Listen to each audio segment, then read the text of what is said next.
Nagpanting ang tenga ng kalihim ng DPWH sa pahayag ni Curly Discaya na tila sila pa ang ninanakawan dahil sa ipinasosoli umanong pera para maging state witness. Umalma rin ang Assistant Ombudsman. At nakatutok si Joseph Moro. Sa Senate Blue Ribbon Committee hearing kahapon, sinabi ng kontraktor na si Pacifico Curly Discaya na parang sila pa umano ang ninanakawan ng umano'y hiningi ng gobyerno na magbalik sila ng pera o mag-restitute para maging state witness. Itinanggi na ng Department of Justice ang pasaring sa tanungang ito sa pagdinig. Kung magkano po ang i-restitute po muna namin. Ano sabi nila? Magkano daw?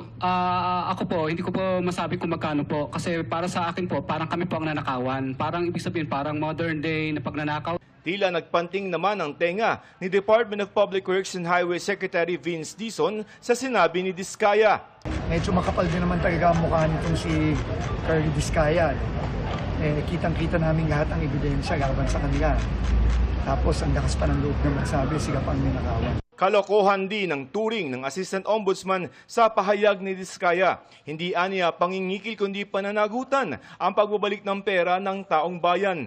Nang mawala raw ang pera para sa flood control, pondo pati kaligtasan ng mga Pilipino ang nawala. Hininga namin ng pahayag ang kampo ni Discaya pero no comment na anila sila. Ang ilang sangkot sa anomalya tulad ni dating DPWH Undersecretary Roberto Bernardo, mga DPWH engineer na sina Gerard Opulencia at Henry Alcantara at contractor na si Sally Santos, aabot na sa 316 million pesos ang mga isinoling pera sa Department of Justice. Nasa 1.5 billion pesos daw ang inaasahan ng DOJ na ibabalik ng 4. Nagsuko na rin dati ng 2 luxury vehicle ang isa sa kinasuhan na si dating DPWH Assistant District Engineer Bryce Hernandez sa Independent Commission for Infrastructure o ICI.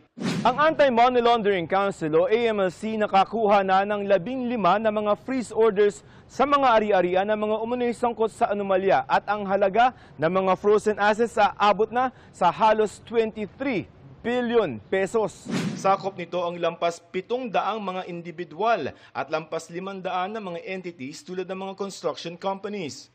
Kapag naka-freeze ang assets, hindi ito pwedeng galawin ng mga may-ari nito. Higit 14 billion pesos nito ang laman ng lampas 6,000 mga bank accounts. Nasa 5 bilyong pisong air assets, lampas 2 bilyong pisong halaga ng mga real estate properties, pati na iba pang mga investments, sasakyan, insurance at mga e-wallet accounts. Ayon sa AMLC, pagkatapos ng 6 na buwan, maaari na itong maghain ng kaso para sa forfeiture para tuluyan na itong mabawi ng gobyerno. Para sa GMA Integrated News, Joseph Morong, nakatutok 24 oras.